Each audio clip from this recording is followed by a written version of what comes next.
Hello, my name is Ben Lavon. I'm the Chief Scientific Officer of Fluidda, and I'm going to discuss with you a poster that we'll be presenting at ATS 2023 entitled The Relationship Between Quantitative CT Metrics of Pulmonary Vascular Volume Distribution and Pulmonary Hemodynamics in Pulmonary Arterial Hypertension.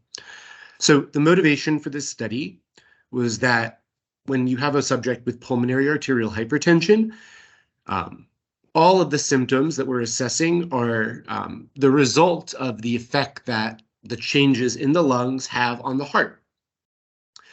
One of the effects of this is that there is a delay between the actual changes occurring as part of the disease process and the symptoms.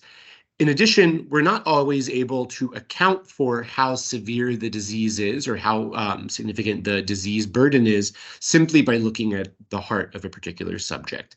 So it would be very valuable if from a CT scan, we were able to learn more about how much the patient's disease is progressing, how at risk they are of having a bad outcome like death or requiring a lung transplant.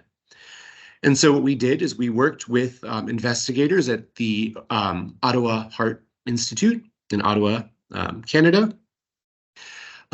We retrospectively selected 31 subjects with group 1 pulmonary arterial hypertension who had appropriate imaging data, and we knew their pulmonary hemodynamics assessed via right heart cath.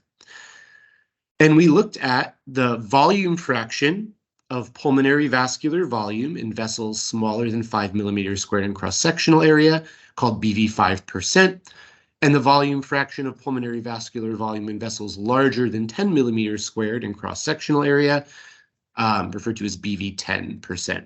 And if you look at the vascular tree reconstructions on the poster, BV5% is represented in red, and BV10% is represented in blue.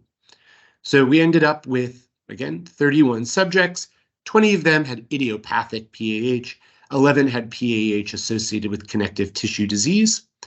And we looked at the relationships between BV5% and BV10% with right ventricular systolic pressure assessed via echocardiogram, pulmonary vascular resistance or PVR, and mean pulmonary arterial pressure assessed via right heart catheterization. We also looked at their systolic pulmonary artery pressure, and we looked to see whether they were alive or deceased at the time of data collection. And what we found were that there were significant associations between BV5 and BV10% with mean pulmonary artery pressure. You can see that in figure 2 in the top right of the poster.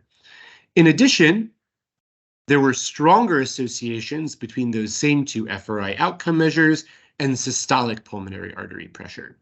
And so what we can conclude from that is that using these quantitative CT metrics of pulmonary vascular volume is able to capture two different characteristics of pulmonary arterial hypertension.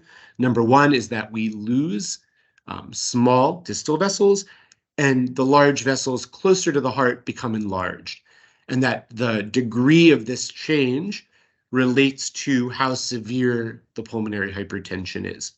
And in addition, the fact that the correspondences were stronger looking at systolic pressures tells us that some of that effect comes from the way that large vessels get pried open or pushed apart by the peak pulmonary artery pressures, which happen at systole.